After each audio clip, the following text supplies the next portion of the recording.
Good evening. Welcome to Ghouls of Interest, which is just people of interest, but sort of scary, but not really. I am your ghoulish host, Ryan T. Barlow. Thank you so much for being here. If you're new to the show or don't think that Ghouls of Interest and people of interest are going to be the same at all, let me tell you how the show is going to work. I've come up with the characters. I've written 3 very interesting characters, and I have 3 very frighteningly interesting guests waiting in the wings to perform those characters. The catch is they have no idea what I've written, and they're not going to find out until I'm telling you, the audience. Ooh. Let's find out who's on the show. We've got Joe Tuzzi, Judy Weightman, and Frank Farrell, all very, very funny people who have been on the show before when it was live. And that's just a mark of quality. I'm going to tell you right there. Mark of quality. But they're scarily hilarious. Anyway, if you're in the chat tonight, please share your most fiendish questions, and I'll ask them to our guests live on the air. Ooh. I promise I won't talk like this for the whole show. But yeah, use the comments, mix it up in there, and let's get started. But as always, before we start the show, here are today's headlines.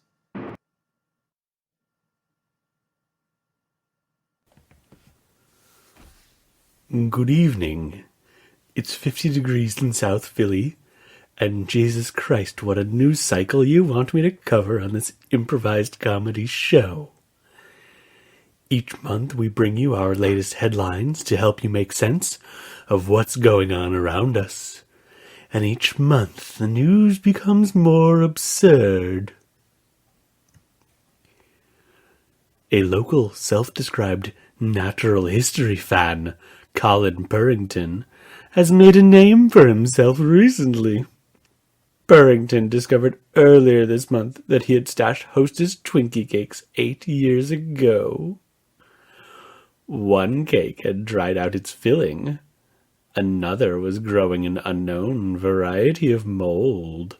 And another, as he put it, shriveled into a small log. Purrington admits that he bit into yet another, which caused him to gag. While researchers are learning more about one strange fungus Twinkie, Hostess officials are also investigating, trying to determine why their products had different outcomes.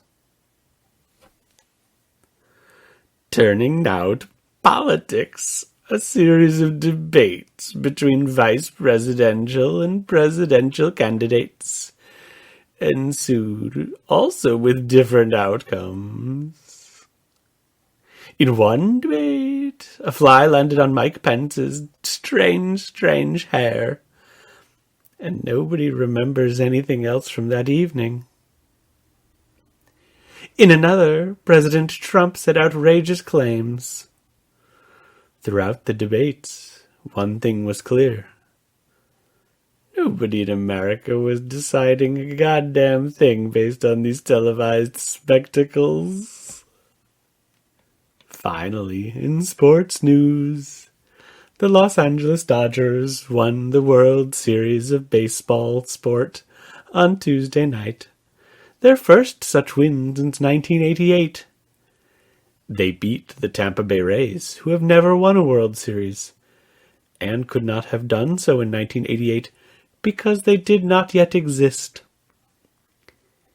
Isn't it weird how many baseball players, and in fact entire team franchises, have been born since the Dodgers last won the series? Spooky! For POI News, I'm Neil Bardhan. Good night.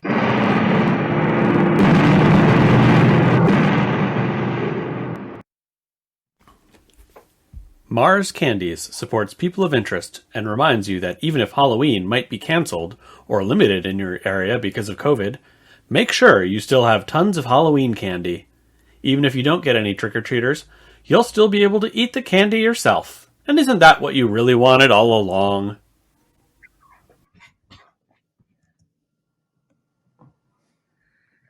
When most people decide to become Egyptologists, it's usually because they have a great passion for studying ancient Egypt. However, my next guest may be the exact opposite. Professor John Chaplin of the Egyptology Department of Brown University has dedicated his life to studying ancient Egypt specifically so that he could make a fully informed case to the world that mummies aren't scary. In fact, according to Chaplin, they're stupid, they shouldn't be in movies, and they need to stop being a Halloween costume staple. After 20 years of research, Chaplin has finally published his research in the annual Journal of Egyptian Archaeology. The response from the Egyptology community has been controversial, to say the least. Many prominent Egyptologists have called out Chaplin, claiming his views were outlandish and that mummies rightfully deserve their place in the pantheon of monsters. Professor Chaplin joins us here tonight to defend his thesis and answer his critics. Professor John Chaplin, welcome. Hi. Thanks for having me. Yeah.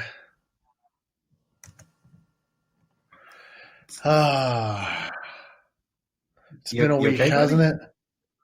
No, yeah. I'm great. One book selling great. Cursed, but the book's selling great, you know. Sorry, what was that? Book's selling great. The book is selling great, and lots of people are mad at me, which really sucks, and I'm cursed. But, the book's selling wonderfully. You've been cursed. Oh yeah. So apparently, I was wrong. Mummies are. Wait, a month. You got mummy cursed. Yeah, I got mummy cursed. Like the Scorpion King. What other curse like that? What?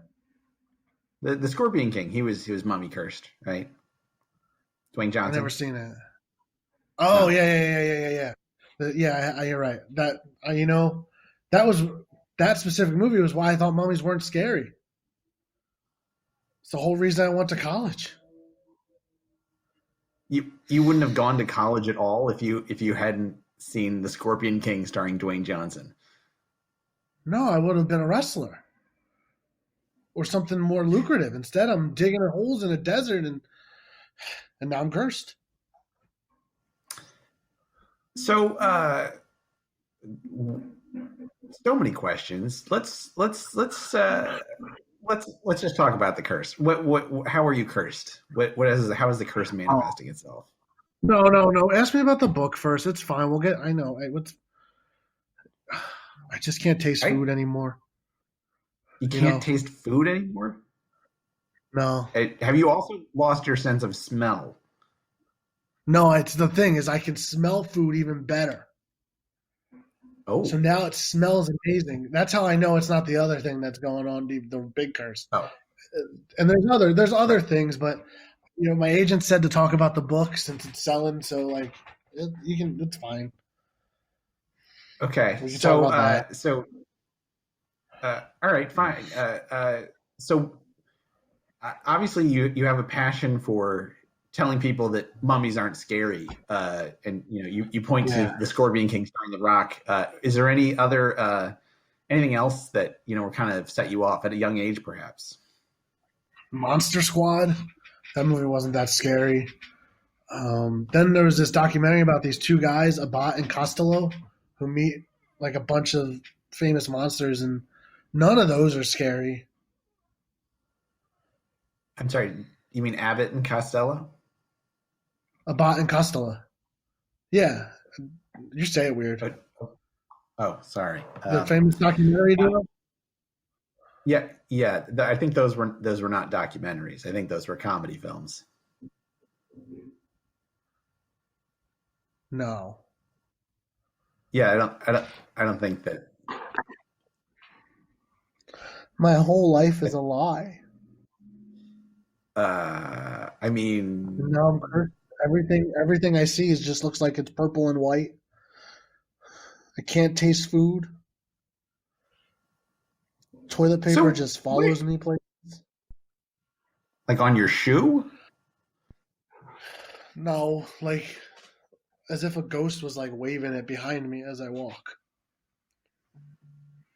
Like because it's like a mummy wrap. Like when you make like a mummy, like, and I'm then you wrap assuming it. that I did a whole speech when I walked into that tomb, how they're nothing but a bunch of toilet paper and blah blah blah blah blah, and I think they just like took my words and were like, this is what your life is now. I have Uh, 7 legs. you have 7 legs. Yeah, 2 normal sized legs and 5 tiny ones you can't see. They're like right off my Okay. kneecap, like right in there. Sure. Um, so you've dedicated a very large portion of your life to studying mummies, like, and Egypt and all of the pantheon and then all of the pyramids and the tombs and everything. Like, did you gain no appreciation for it during all of your studies? No, I thought I did, but I think I just appreciated the wrong side of it. I thought like at worst the mummy will come to life if I like play with it like a tablet, but like it would be this like really good looking young cool guy who was down to like hang out but nope, that's not what it was. Did you see a mummy at all? I mean, did a mummy actually curse you or Yeah. No. When I opened up, like we went into this one tomb, and I personally pushed the top off, and it just sat up real fast. And initially, we all thought it was just like, like a spring, but it Mhm. wasn't. It was a guy wrapped in toilet paper. Well, it wasn't toilet paper, but I called it that, and he didn't like it. He killed everyone I was with. Every single Oh, person I was with is dead. Yeah. And then he said, "I curse you to live with this." And then he said something, and all the things you said, and then I bolted. I'm pretty fast, and ever since I've been kind of cursed and haunted by a mummy thing. Yeah, and it just sucks. I'm very happy that it's selling and everything, but like, damn. well, so sorry to hear that. Now that you've been cursed, do you feel like you need to sort of retract a lot of your statements? I mean, because a lot of Egyptologists have really come No, after no, you. no, no. I stand by what I said. I think it's all valid. It's just, you know, So, is you your know, argument that just because someone proves something to me doesn't mean I gotta believe it. I mean, as a scientist, I would hope that was the case. Oh, science. So, have you looked into reversing the curse? I know there's usually like Yeah. when Brendan Fraser Yeah. would Oh, the great Brendan Fraser. He's my idol. What a great what a great explorer. Um, no, he I seems like have he looked was into scared of it. mummies. Yeah. Damn, that was such an obvious sign. No, but yeah. Sorry. Yes, I've looked into trying to fix it, and yeah, I don't know how. I've tried like different chants and rituals, and I've traveled to other parts of the world, and and I have the mummy trapped here, and I've asked it, but it won't tell me anything. Uh, we do have a question from the audience, and they're wondering if science wise, could another mummy undo the curse? Sort of like uncurse you. Would they have that power? Like a good mummy, Or I like guess a a mummy nice that mummy. doesn't like the first mummy. It could be just a mummy that doesn't like the first mummy. That's not a bad idea. Maybe I can go back and find out like who killed this guy, and find that guy. Well, I think the mummies are usually like they just die of natural causes and then they wrap them up. I think it's normally the way it goes down. Man, I really wasted my whole life, didn't I? Could I just jump back for a second? Did you say you have the Yeah, mummy in your house? yeah. It's he's in the front porch. Everyone just thinks he's a decoration. Have him tied up But there. he is he cursed anyone? No, just me. I feed him, and I give him coffee. We listen to sports talk Coffee? every morning together. Wait, so okay, so the mummy, what do mummies eat? Uh, Food, jerk. They're still humans. They're just wrapped up in paper. Right, sure. I just, things happen. If you got magical powers, sometimes you only eat scarabs or whatever. That's you know what? I'm sorry. You're right. I just been having a tough time of it.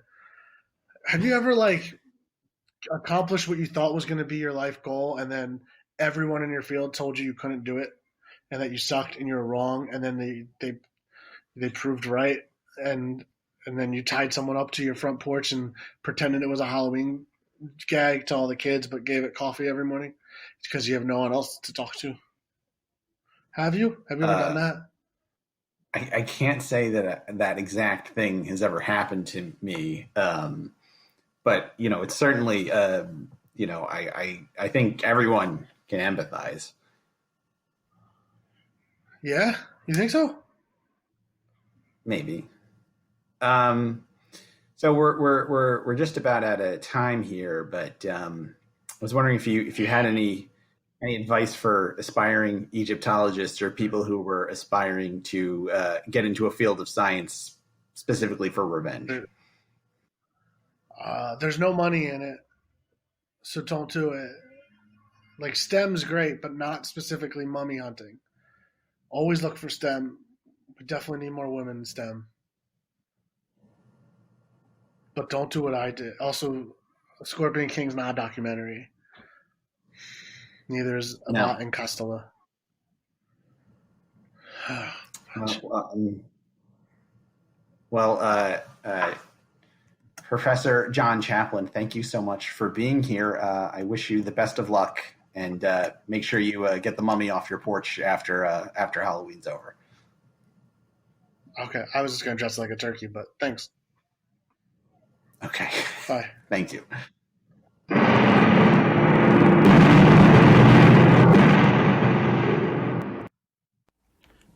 People of Interest is supported by Spirit Halloween Stores. First of all, although we have similar business models, we are an entirely separate store from Halloween Adventure. Second of all, we're actually the world's #1 Halloween costume store. So, maybe you should stop getting the two of us confused, alright? If anything, you should be getting them confused with us, and not the other way around. Okay? We're Halloween... Spirit Halloween, damn it!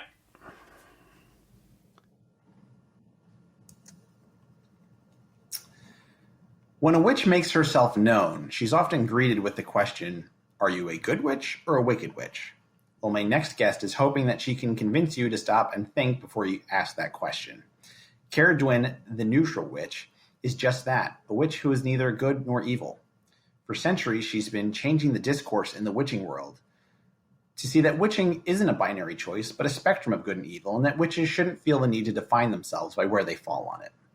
Now, during the witching season, Caradwyn is setting her sights outside the witching world. Her new campaign, Beyond Good and Wicked, Today's Modern Witch, is focused on helping mere mortals shed the stereotypes of witches they've grown up with, and instead see witches as complicated and nuanced individuals who have frightening and awe-inspiring supernatural powers.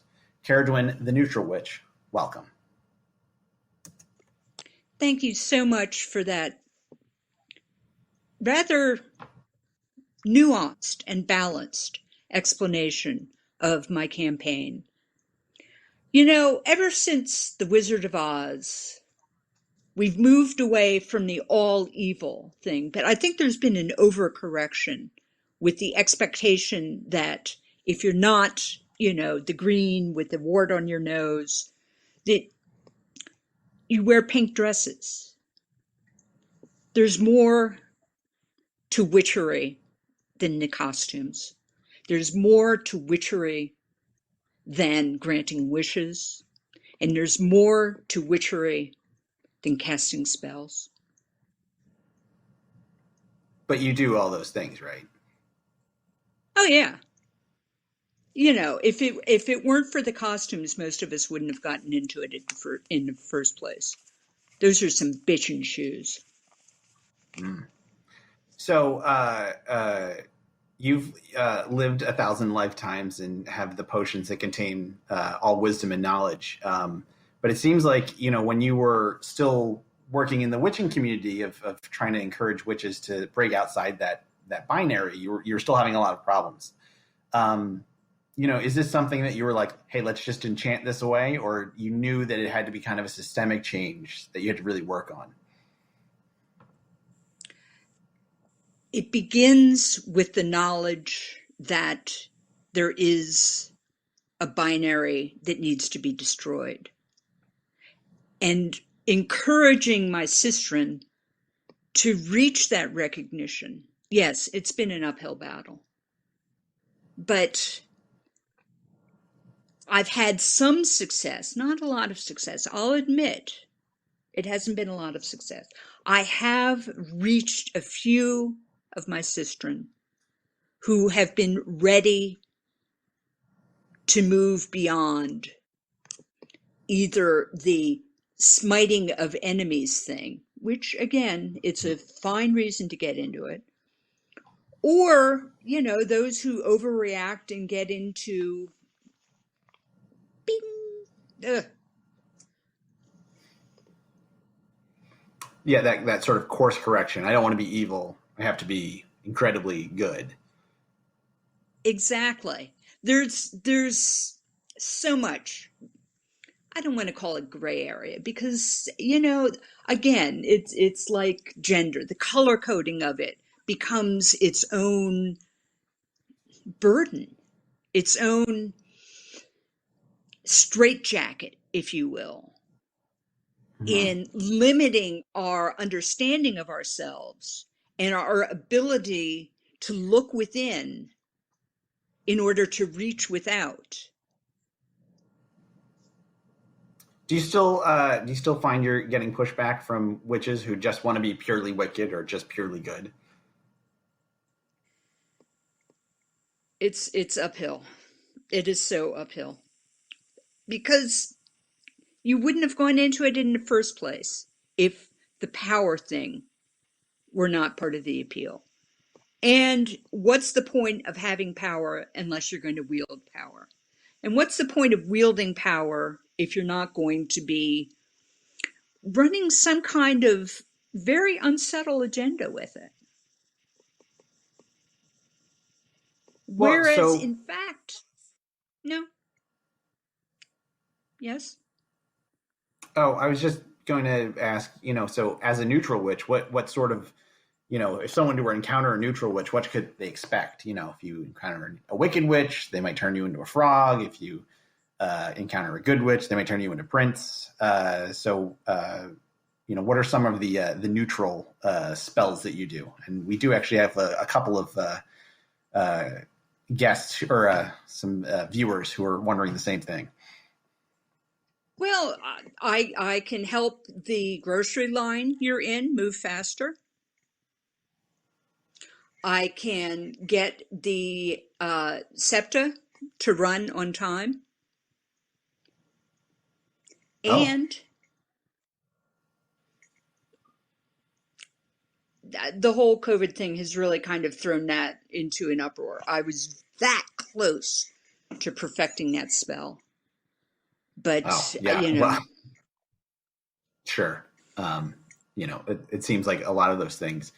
You know, potions wise, could someone come to you for a cure, or, you know, is it kind of you got to help yourself if I feel like it kind of a thing?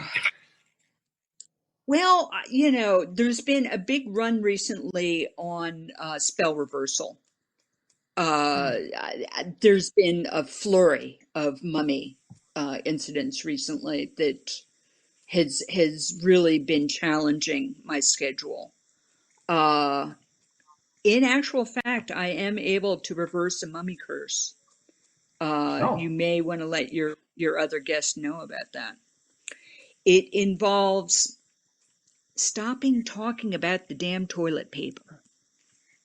Oh, It's pretty you just have to simple. kind of you ignore it; it goes away. Well, you can see the toilet paper, just don't talk about the toilet paper. Mummies are very sensitive.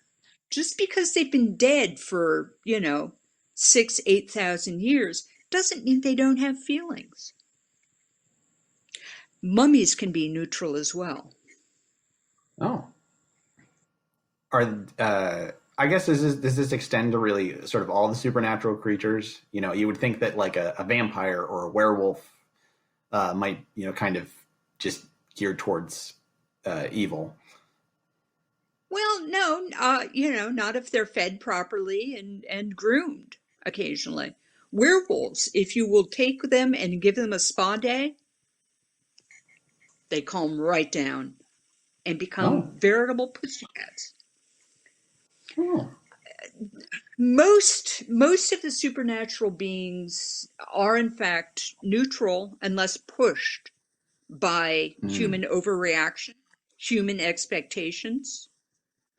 Again, the rigid understanding of what these beings are supposed to be performing as. The one exception is gnomes. Gnomes. They are inherently evil and cannot be redeemed. Oh, I had no idea. You seem so charming. It's part of their shtick. Oh. Well, you brought up mortals.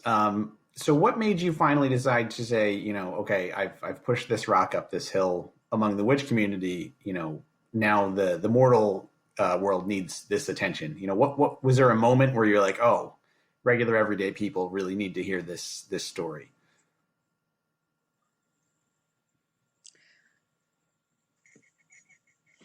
2020 has been challenging for us all. Hmm. We have all watched the nation become more and more polarized. And it occurred to me that my message of healing and reconciliation could perhaps be useful to humans as well. Unfortunately, every time I tried to present it, fake news, somebody stones me, that it hasn't been going well. Oh, I mean, have you But I had live in any hope. success? Well, that Broadway revival of Wicked they were working on, Mm-hmm. not happening. Oh, And it's not just because of COVID. oh. Are you I was working on able, Sorry, go ahead. no, ask your question. I'm here Oh, to enlighten, and you are the vehicle of this enlightenment. oh well, thank you very much. Uh, so, do you have any, working in the media? Do you have any plans on creating neutral witch, programming, and getting them, maybe a sitcom or a movie, something along those lines, animation perhaps for children? It's been done. We've had the Bewitched, we've had the Sabrina, we've had all of that. It's just furthering the binary message. What really needs to happen is more tolerance for boredom, and that's pretty much where I'm lacking success. Wait, tolerance for boredom? Yeah, because if you're not like evil and scary and smiting people and destroying your enemies and managing to, if you're not doing that, and if you're not, ping da and making the princes into princes and bringing about true love and sending Dorothy home and all of this stuff, the middle ground is really freaking boring. Oh, Well, do you ever think maybe you should sort of move to a different side just to spice things up?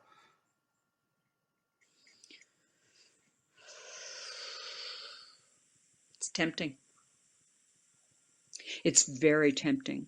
Because, like most witches, I got into it in the first place because of the whole casting spells, destroying my enemies sort of thing.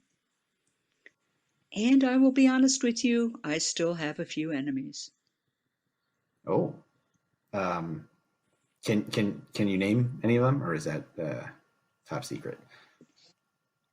It's not a secrecy issue so much as a political issue. And in the lead up to the election, I don't think it's really appropriate for me to Donald J. Trump mention exactly who I would like to destroy. Oh, well, I think everyone applauds your commitment to neutrality in not committing any serious felonies. So we're running up just about out of time here. So do you want to make sort of a final pitch to everybody watching at home about why they should see witches in this new context? Like how can they get rid of these stereotypes they've grown up with? What you need to understand is that beneath the tiara or beneath the pointy hat, whichever it is, there's a woman with powers who's struggling with how best to use them. Give her some empathy and encourage her to work on those bus schedules. Powerful, powerful stuff. Carradine, the Neutral Thank Witch, you. thank you so much for being here. Thank you so much for having me.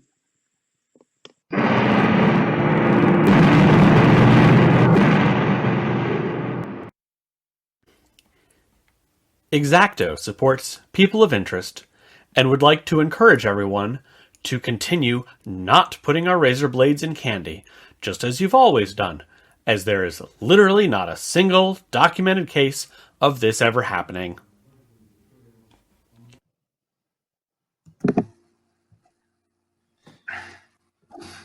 The election is just 4 days away, and while the presidency has been the biggest focus of this cycle, there's one down ballot race that is garnering a lot of attention: the race for the mayor of Halloween Town. The race is finding the incumbent, the aptly named mayor of Halloween Town, trailing in a close race for the first time in his centuries-old career. The challenger is my next guest, progressive candidate Sam Evers, who's running on a reform platform that focuses less on scares and more on improving the quality of life in Halloween Town. Evers' tactics of focusing his campaign on schools, policing and prosecutorial reforms, unemployment relief for those who lost their jobs because of COVID, and creating more green spaces has drawn sorry, pardon me, has drawn some sorry, having a brief technical difficulty here.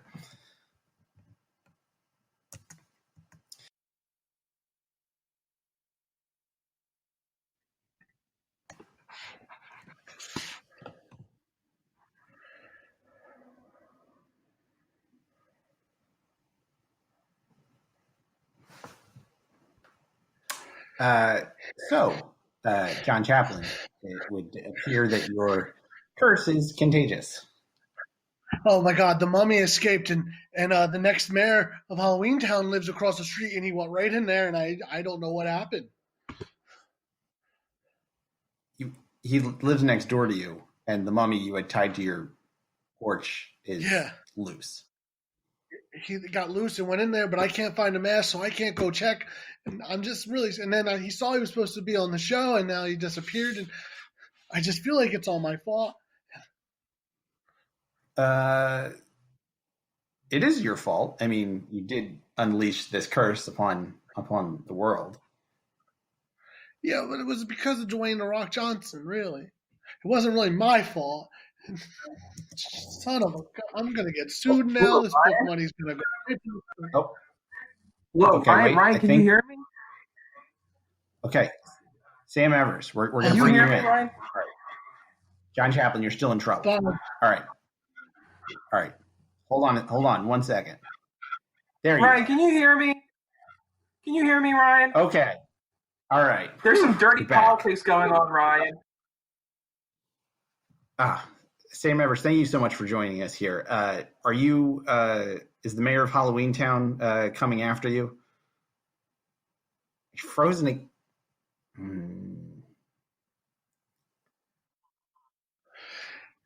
The mummy came out. The mummy came back for like a minute, and then he took the candy off my porch, and then he went back into his house. I don't know. I thought having you on the show would have helped. You know what? Let's see if Caradwin, can we have a witch's perspective really quick, if that's possible? Yeah, that's my other name. This is precisely the kind of issue that we need to be able to address in real time, because despite the fact that the mummy is after, I'm sorry, what's the politician's name? Sam Evers. He's running for the mayor of Halloween Town. Sam Evers. It's very sad, and we appreciate the progressive element. And in fact, Sam has shown support for the non-binary approach to good and evil, which is, I assume, why the forces of evil are attempting to silence him. It really does seem like the only possible explanation for this. What do you think it is? It is. Okay. So John Chaplin, you think it's the curse, but Caradwin, you're thinking that this is a situation where the forces of good and evil are sort of out in force. Can you confirm that this isn't a mummy curse, or can we not rule that out at the moment? Well, I mean, in fact, we did see the mummy entering his home. And we have not seen the mummy reemerge from his home. So I cannot rule out the curse. Is there any sign of life over there at all, John? No, but it's usually pretty quiet. He's a good neighbor, a quiet neighbor. Is this or is it not my fault? Is this evil's fault? Is it my fault for releasing evil? Oh, I'm pretty sure it's your fault for unleashing evil. Evil exists. We're just trying to move beyond it.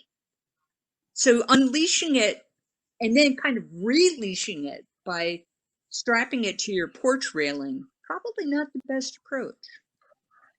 No, looking back, you're right. But is there a way to sorry, Ryan, that's your point. Maybe you know a way to save it, to stop the mummy, like a refresh or something like that, or like. It's possible. It's entirely possible that you might have broken Sam Evers's internet. Well, I mean, I didn't do it. Joe. I'm not happy. My life is ruined. No, you didn't do it directly, but by unleashing the mummy, he's back. You caused it to be done. He's okay. He's back. Okay. All right. Thank you two for weighing in. This is unprecedented. Some dirty politics going on, Ryan. Ryan, do you want to do you want to recap for me part of my story so that I know what the audience knows about me? Sure. We can just so you're I'll just reread your introduction, which I don't think the audience remembers at this point because so many spooky things have happened. Does somebody have a mummy? Did somebody do a mummy curse? It is we can't rule that out just yet. So the election is just 4 days away, and while the presidency is the biggest focus of this cycle, there's one down ballot race that is garnering a lot of attention: the race for mayor of Halloween Town. This race is finding the incumbent, the aptly named mayor of Halloween Town, who is apparently very into dirty tricks, is trailing in a close race for the first time in his century-old career. The challenger is my next guest, progressive candidate Sam Evers, who's running on a platform that focuses less on the scares of Halloween and more on improving the quality of life in Halloween Town. Evers' tactics focuses on his campaign on schools, policing and prosecutorial reforms, unemployment relief for those who lost their jobs because of COVID, and creating more green spaces. Evers joins us here tonight as a part of his final push to win the hearts, or in some cases, worms where a heart would be, of the voters prior to Election Day. Sam Evers, welcome. Thank you. Thank you for having me, Ryan. Thank you. As you can see, my esteemed opponent really is pulling out all the stops to stop the people of Halloween from getting the things that they need, the things that they deserve, that they earned. Having read your platform, it's really remarkable considering Halloween Town is just focused on scares. These past centuries and centuries. What made you say, this is the time I need to step in and really say no more? We need to do something special here. You know what? Town can't just run on scares. And when the different ghouls and goblins started being treated as if they were the mayor's own personal commodity, just to get, a scare. You know what they say about scares, Ryan?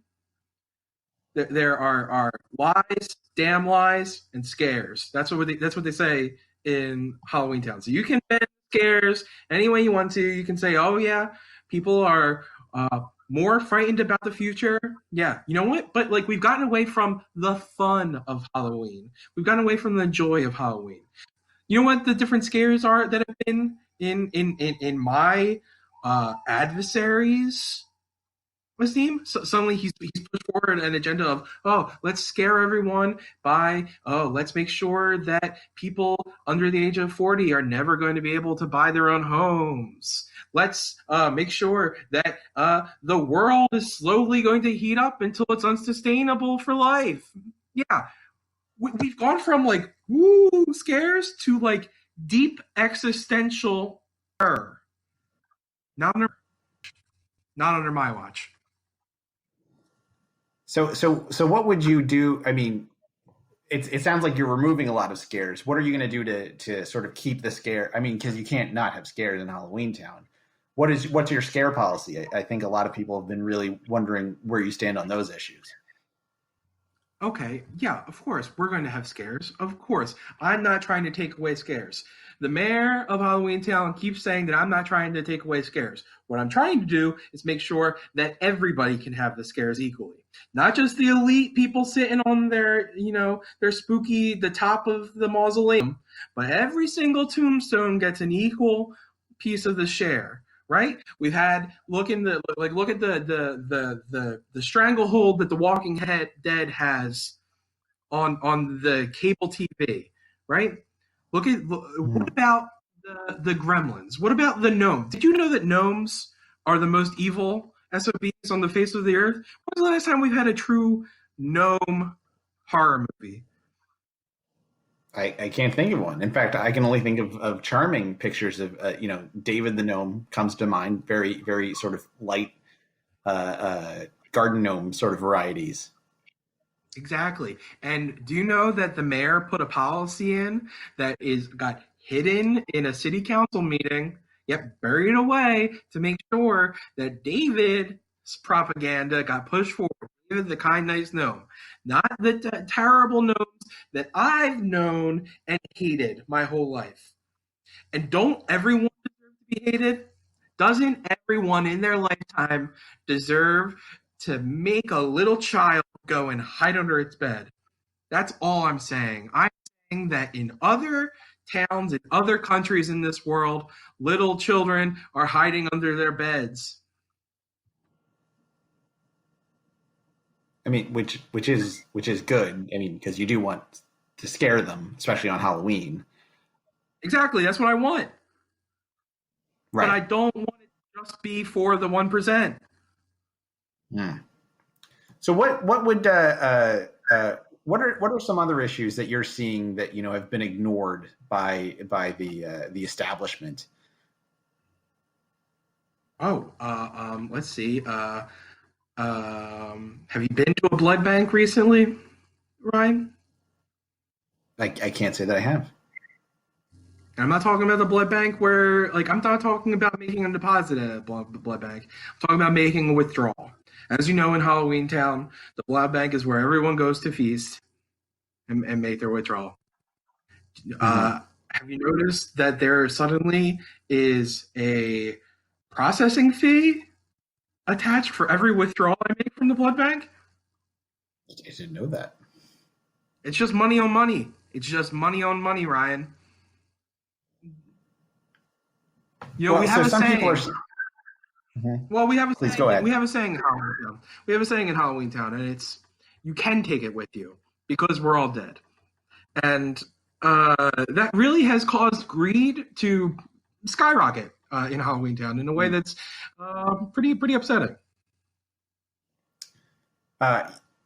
Yeah, I mean, you have the creepy professor who lives in the tower he's making sort of ragdoll women that are acting as his maidens, maids and nurses. I don't know if they're making any money in these situations.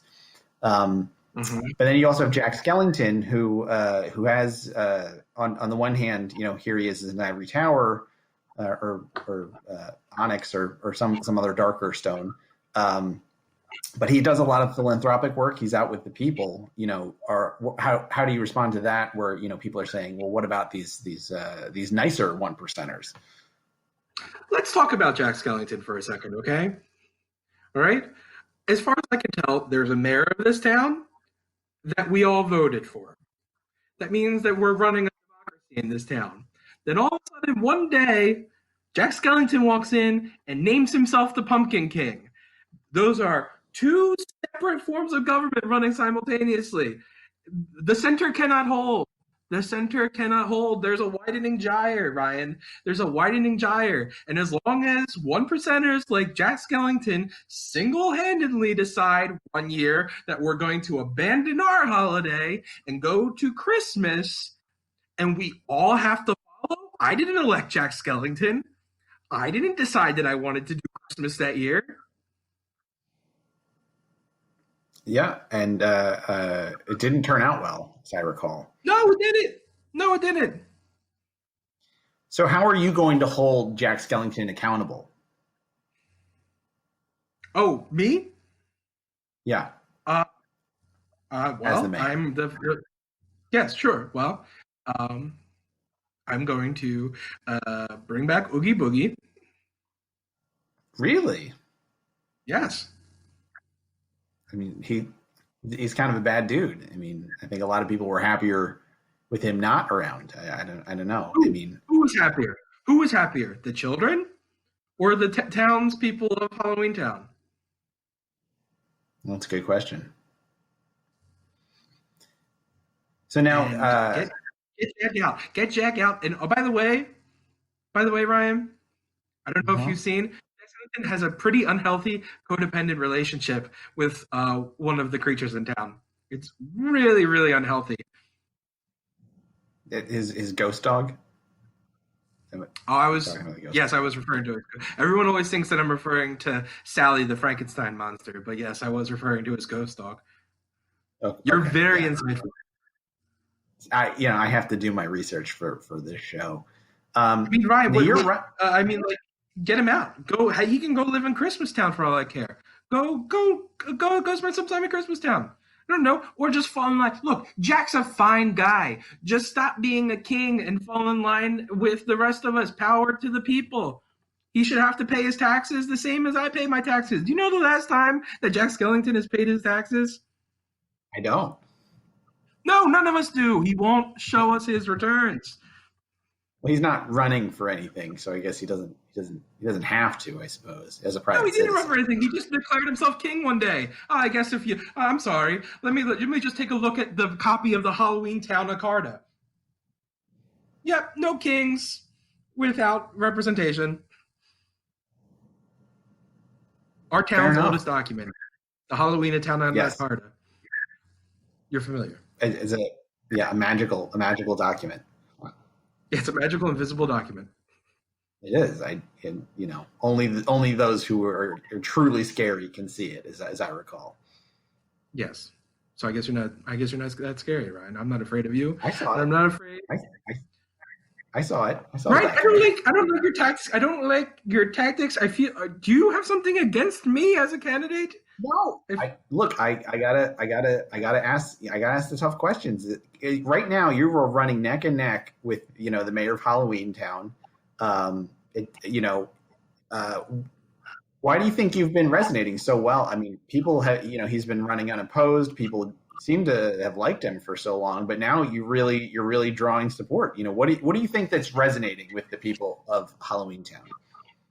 Because I'm not a demagogue. I'm not a demagogue. I'm just a demogoblin. I'm not a demagogue. I'm not a demagogue. I'm a demogoblin.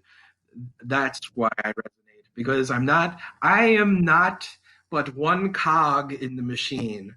I'm resonating with people because I am of the ghouls, by the ghouls, for the ghouls. Mm. I have worked in this town. I have bled blood. I have drank blood.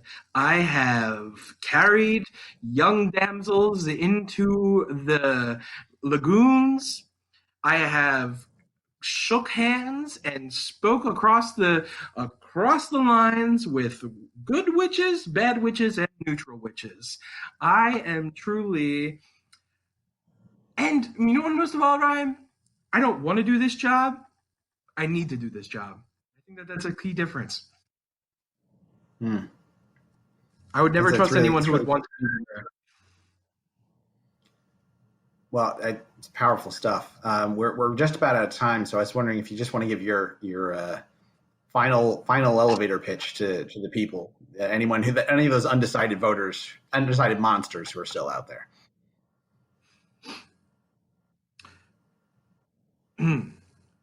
People of Halloween Town, let's face it. None of you are undecided voters. You've known for months and months who you're going to vote for. You are either voting for me because of how much you hate the mayor, voting the mayor because of how much you hate Halloween Town, or you are pretending that you're not voting for the mayor so that your friends don't yell at you and think you're a bad person. So let's get going. Let's get ready to bumble, as the bee monster says. That's strong stuff. I once again, I want to apologize for the potential mummy curse. I don't know if we could just bring in Caradwin and Professor Chaplin really quick, just in case if we come up with a definitive answer if this was a mummy curse or not.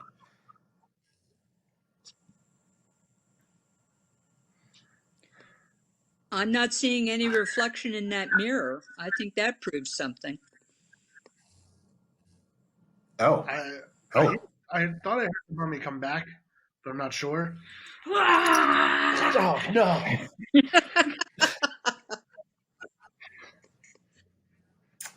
Oh, quick! Well, there's a. You unwrap the mummy! You unwrap the mummy, so the curse must be. Ryan, censor that, Ryan. They're children. The nude mummy. I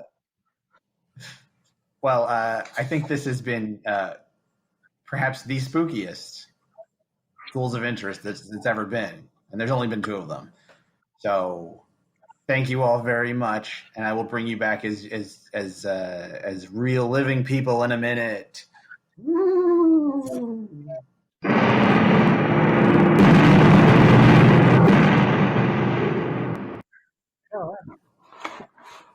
Well, that was a spooktacular, full of surprises, Ghouls of Interest.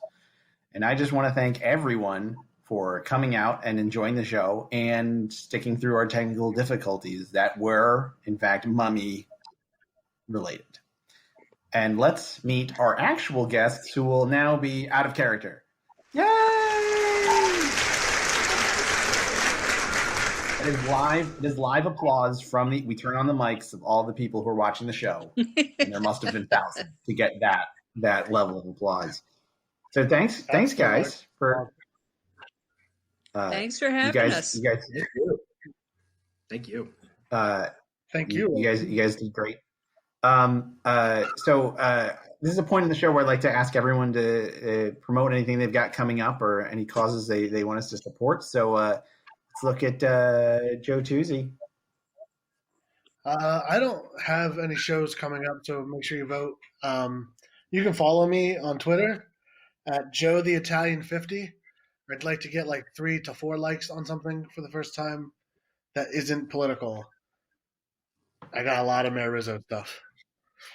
Oh yeah, you did get slandered as someone who hates both art and Italians.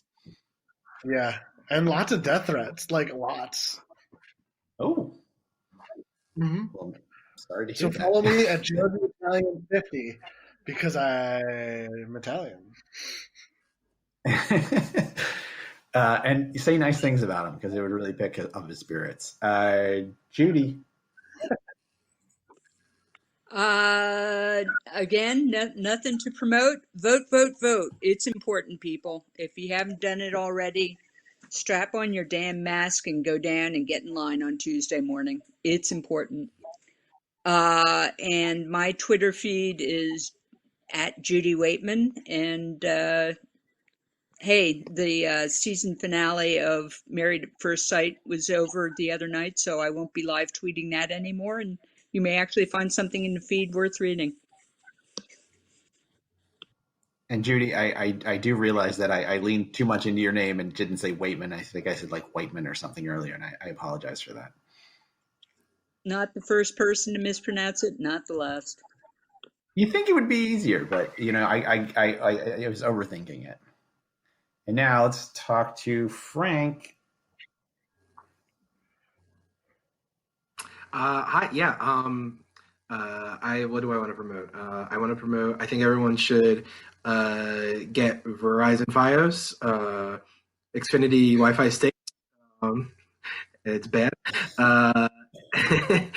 And I'll promote a sketch show that I wrote with my wife that will premiere just as soon as we're all in a public space again. So that'll be fun. So look forward for that.